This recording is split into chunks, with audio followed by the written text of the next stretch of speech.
73세 김병철은 그날따라 유난히 정원을 오래 서성였다. 작은 정원, 가지런히 정돈된 화단, 그리고 벽돌 담 너머로 비껴 들어오는 가을 햇살은 그가 이 집에 들어온 이후로 가장 고요한 오후를 만들어주고 있었다. 하지만 그의 마음은 고요하지 않았다. 몇 해 전부터 가슴 한쪽에 자라던 생각 하나가 이제는 말로 꺼내야 할 시기가 되었다는 걸 오늘 아침 커피를 내리면서 직감했다. 오늘은 얘기해야겠다. 김병철은 짙은 나무 식탁 위에 예쁜 찻잔들을 꺼내놓으며 딸 유정과 두 아들에게 연락을 돌렸다. 오후에 시간 좀 내봐라. 다 같이 좀 보자. 49의 김태호는 잠시 뜸을 들이다가 알겠습니다. 아버지라고 짧게 답장을 보냈다. 그는 은행에서 근무하는 대리로 늘 차분하고 책임감 있는 성격이지만 요즘은 자주 피곤한 기색을 보였다. 아내와 두 아이를 돌보며 집과 직장 사이에서 숨고를 틈이 없었다. 둘째 김유정, 43. 디자인 스튜디오를 운영하며 아이 둘을 키우고 있는 능력 있는 엄마이자 아내였다. 오늘 오후엔 애들 맡기고 갈게요. 아빠 그녀의 톡에는 언제나 감싸는 듯한 말투가 담겨 있었지만 속내를 오래 드러내는 법은 드물었다. 그리고 막내 김종선, 40살. 프랜차이즈 본사 기획팀에서 일하고 있는 그 역시 요즘엔 아버지 가게를 자주 도와주며 하루의 절반을 카페에서 보내는 일이 많아졌다. 무뚝뚝한 듯하지만 제일 속 깊은 사람 김병철은 늘 종선을 그렇게 생각했다. 세 남매는 오랜만에 마당이 보이는 거실 테이블에 둘러앉았다. 김병철은 조용히 커피를 내리고 각자의 찻잔 앞에 놓인 스푼을 가지런히 정리했다. 거실을 감싸는 바람에는 막 익어가는 감나무 냄새와 은행잎의 흙내가 어우러져 있었다. 찻잔을 한 모금 마신 뒤 김병철은 천천히 입을 열었다. 이제는 말하려고 한다. 카페 말이다. 내가 오랫동안 해왔잖니. 셋의 눈이 동시에 김병철을 향했다.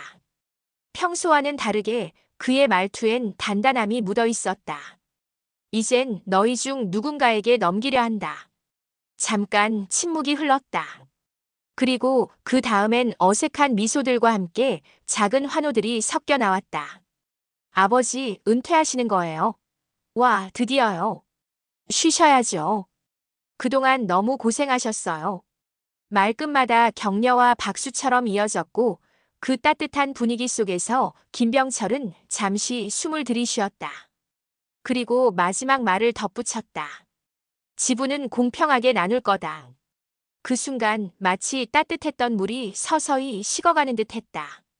유정은 눈을 깜빡이며 찻잔을 내려놓았고 태호는 손가락으로 테이블을 툭툭 두드렸다. 종선은 말없이 입술을 한번 깨물었다. 그들은 아무 말도 하지 않았지만 각자의 머릿속에서는 이미 지난 시간 각자가 했던 몫과 기여가 떠오르기 시작했다. 공평하게. 그게 누구한테 공평하다는 뜻이지? 김병철은 그런 자식들의 표정을 조용히 훑어보다가 찻잔을 천천히 들었다. 그의 손끝은 살짝 떨리고 있었지만 표정은 담담했다. 그는 이미 알고 있었다. 오늘 이 자리 이후 그동안 눌러두었던 무언가가 조금씩 수면 위로 떠오를 거라는 걸.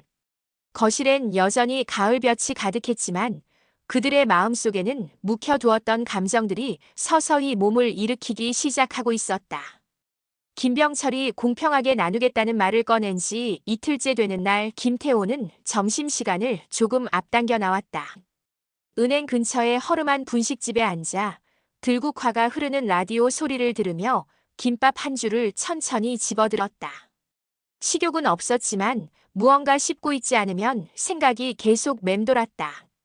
머릿속에선 아버지의 말이 계속 재생됐다. 지분은 공평하게. 그게 진짜 공평한 건가? 그는 누구보다 초창기를 기억하고 있었다.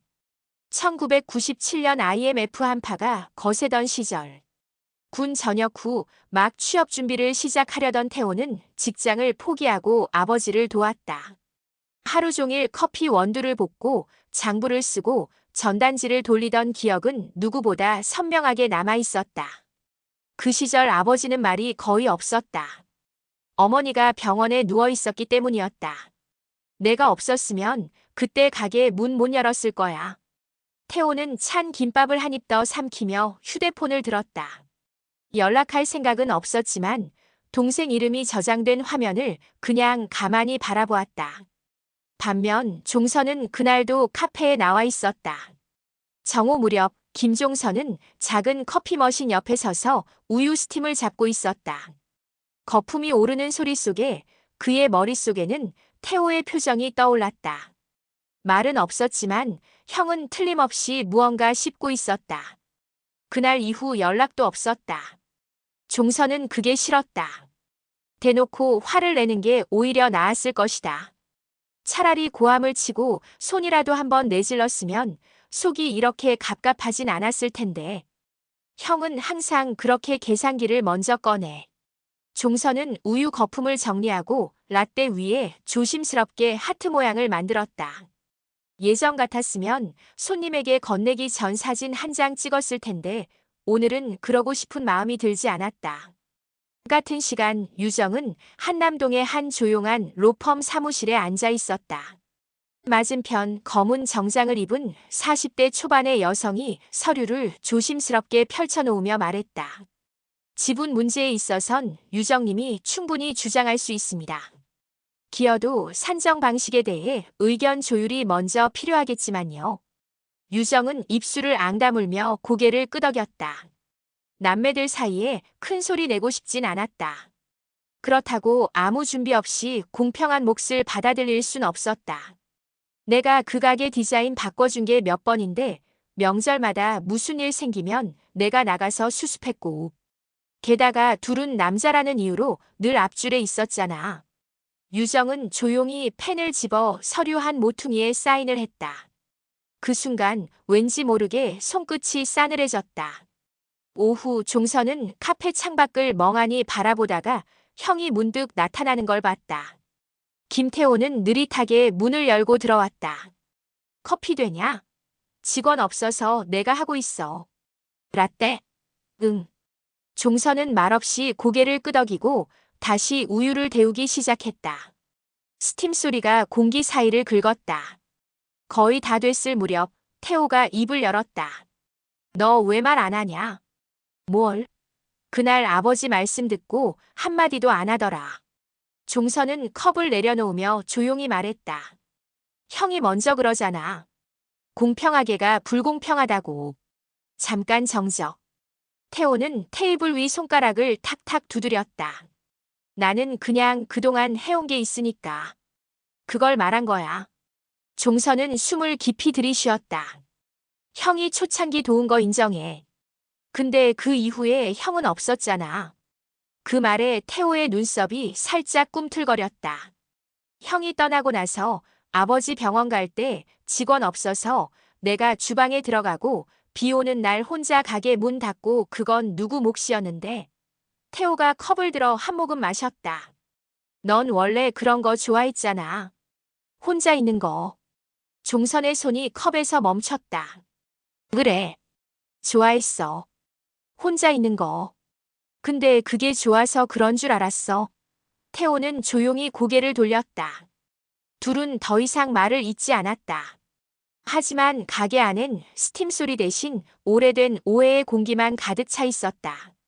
밖에서는 해가 슬슬 기울고 있었고 종선은 조용히 종업원용 메모장 하나를 꺼내 뭔가를 적기 시작했다. 그의 눈빛엔 지난 10년 동안 하지 못한 말들이 작은 잉크처럼 번지고 있었다. 가을비가 조용히 내리던 어느 목요일 오후였다. 가게 바닥은 오전에 청소를 마쳐 은은하게 윤이 났고 창문 너머로 스며드는 회색빛 햇살은 종선의 커피잔에 길게 드리워졌다. 그는 무심히 시계를 바라보다 약속 시각이 가까워짐을 느꼈다. 곧 올 텐데. 윤세라 37. 브랜딩 기획사에서 10년 넘게 일해온 능력자이자 요즘 종선이 가장 가까이 마음을 터놓는 사람이었다. 이따금 퇴근길에 함께 커피를 마시고 카페 이야기를 꺼내는 걸 즐겼다. 그러다 어느 날 세라는 조심스럽게 한마디를 꺼냈다. 종선 씨, 혹시 이 가게 리브랜딩 해볼 생각은 없어요? 그녀의 눈빛엔 진심과 기획이 섞여 있었다. 처음엔 웃어 넘겼지만 그 질문은 종선의 머릿속에 오래 남았다. 그리고 오늘 세라가 김병철을 직접 만나 아이디어를 제안하겠다고 나선 날이었다. 낮 3시쯤 윤세라는 깔끔한 베이지색 코트를 입고 카페 문을 밀고 들어왔다. 김병철은 종선의 연락을 받고 일부러 시간을 냈고 그녀를 맞이하기 위해 테이블 하나를 정리해 두고 있었다. 안녕하세요, 어르신. 윤세라라고 합니다. 그녀는 밝게 웃으며 고개를 숙였고 김병철도 무표정한 얼굴로 고개를 살짝 끄덕였다.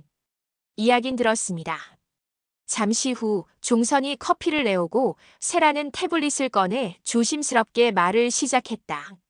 제가 일하는 회사는 지역 소형 브랜드를 전국 단위로 키우는 프로젝트를 진행하고 있어요.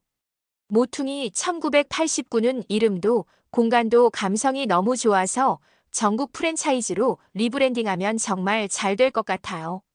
김병철은 고개를 들지 않고 커피잔을 돌렸다. 내가 왜 그래야 하죠? 물론 아버님 의견이 중요하죠.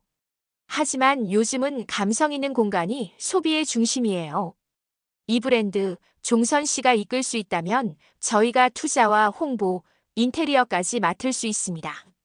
세라의 말은 매끄럽고 자신감 넘쳤다. 그러나 김병철은 미동도 없이 커피를 한 모금 마셨다. 난 그냥 조용히 가게 열고 단골들 이름 기억하고 오래된 커피 향 맡으며 살았어요. 그는 천천히 시선을 들었다. 눈빛엔 날이 서 있진 않았지만 묘하게 단단했다. 내 가게가 누군가의 실적표가 되는 건 내 스타일이 아닙니다.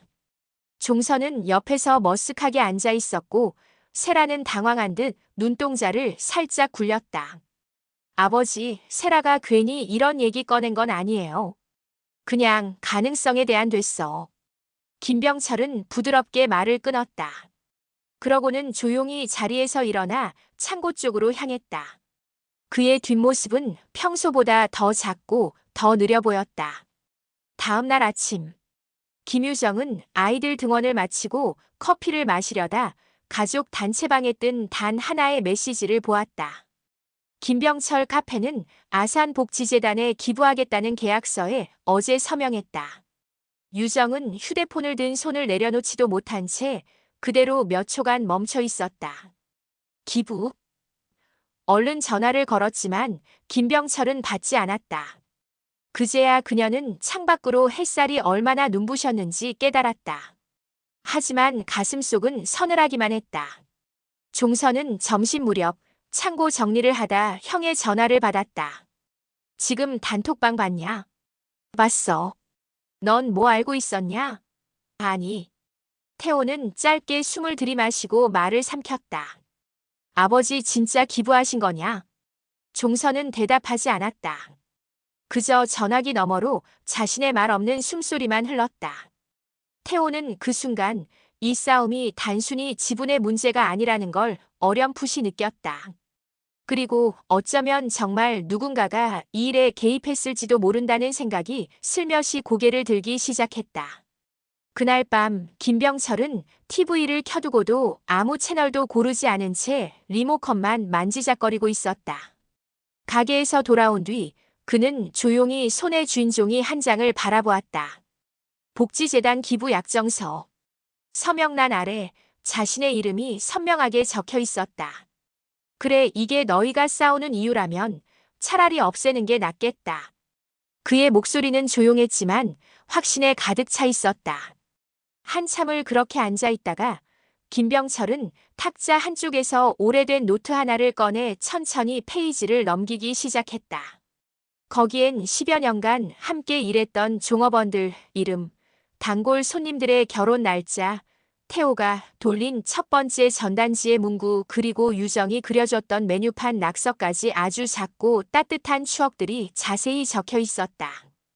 그는 조용히 미소 지었다. 그러고는 스르르 눈을 감았다.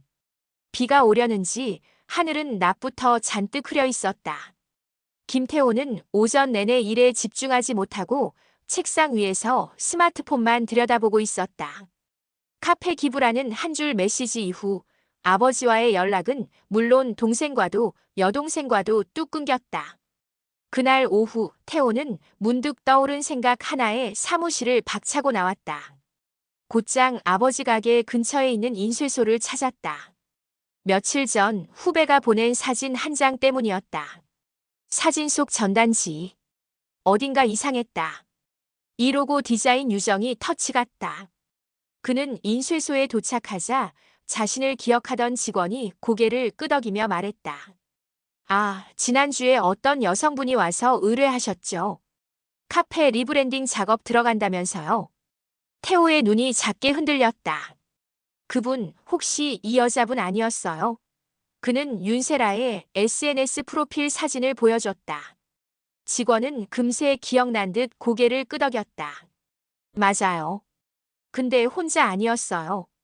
한 분 더 있었는데 비슷하게 생긴 분이었어요. 디자인 쪽 한다고 하셨나. 그 순간 태호의 머릿속이 싸늘하게 얼어붙었다. 같은 시간. 김종선은 늦은 점심을 마치고 카페 뒤편 사무실 책상에 앉아 있었다. 책상 위에는 그가 기록해 두었던 수익 분기표와 최근 고객 리뷰 데이터가 놓여 있었지만 그는 손에 쥔 파일 하나에서 눈을 떼지 못했다. 사업 제안서 마이너스 모퉁이 1989 리브랜딩 발신자 윤세라, 참조인 김유정 참조인. 그 단어 하나가 종선의 가슴 깊은 곳을 찔렀다. 서류 속에는 새 로고 시안, 간판 변경안, 메뉴 구조 개편까지 놀랄 만큼 구체적인 내용들이 적혀 있었다. 그리고 마지막 페이지, 새로 짜인 지분 계획서엔 김종선의 이름이 맨 아래 조그맣게 적혀 있었다. 가장 많은 비율은 유정과 세라 쪽으로 향해 있었고 마지막엔 외부 협력 확보 예정이라는 문구가 덧붙어 있었다. 종선은 묵묵히 파일을 덮고 천천히 손가락을 엮었다. 종선은 파일을 덮고 천천히 손가락을 엮었다.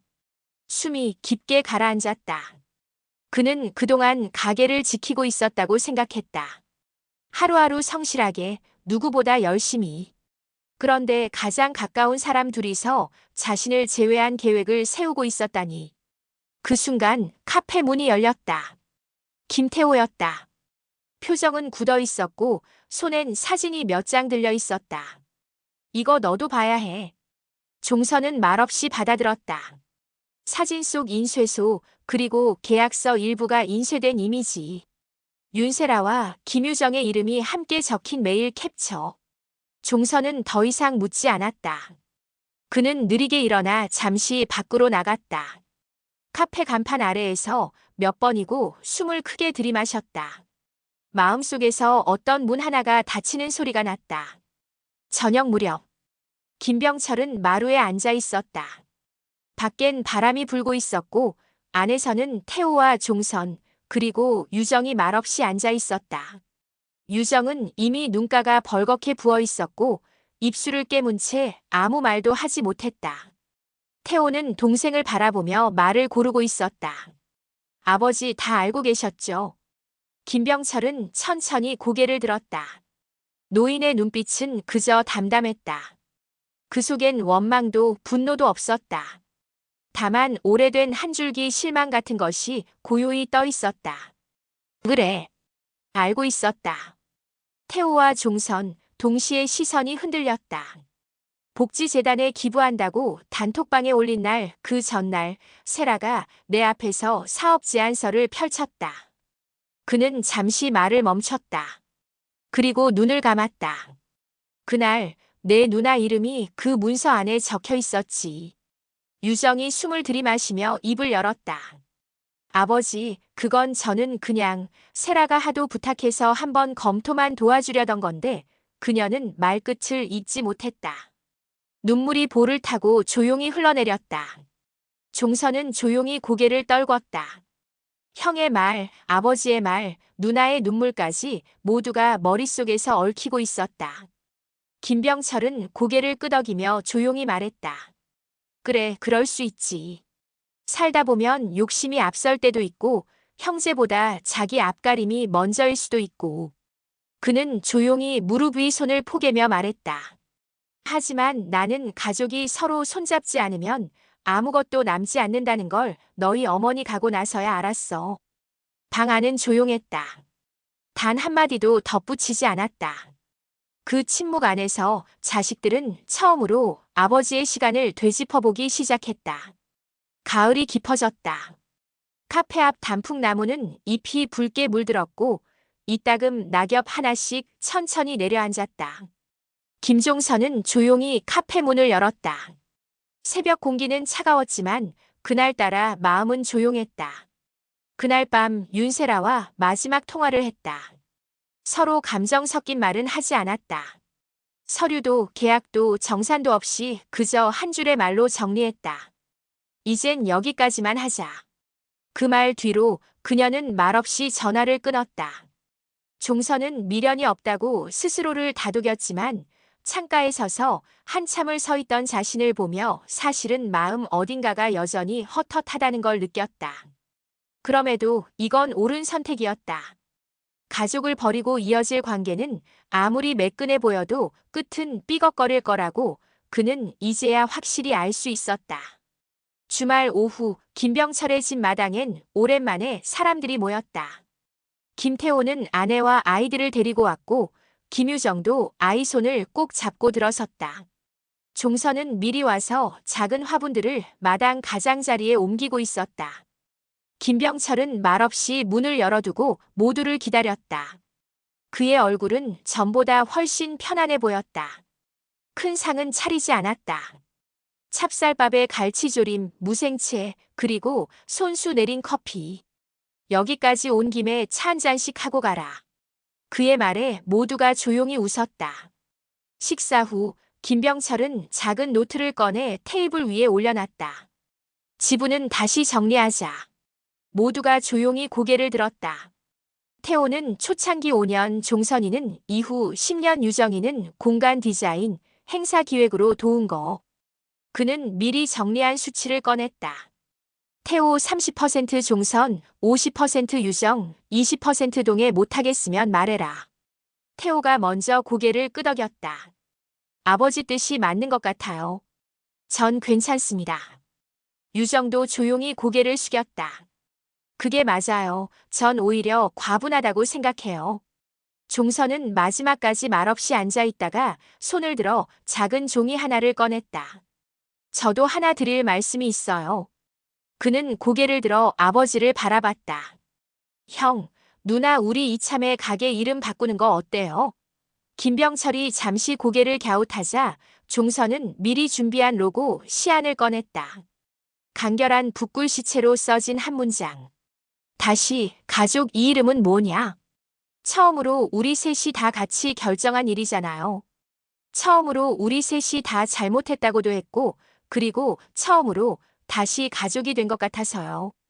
태호는 입꼬리를 살짝 올렸다. 유정은 손으로 입을 가리고 눈시울을 붉혔다. 좋네 그 이름.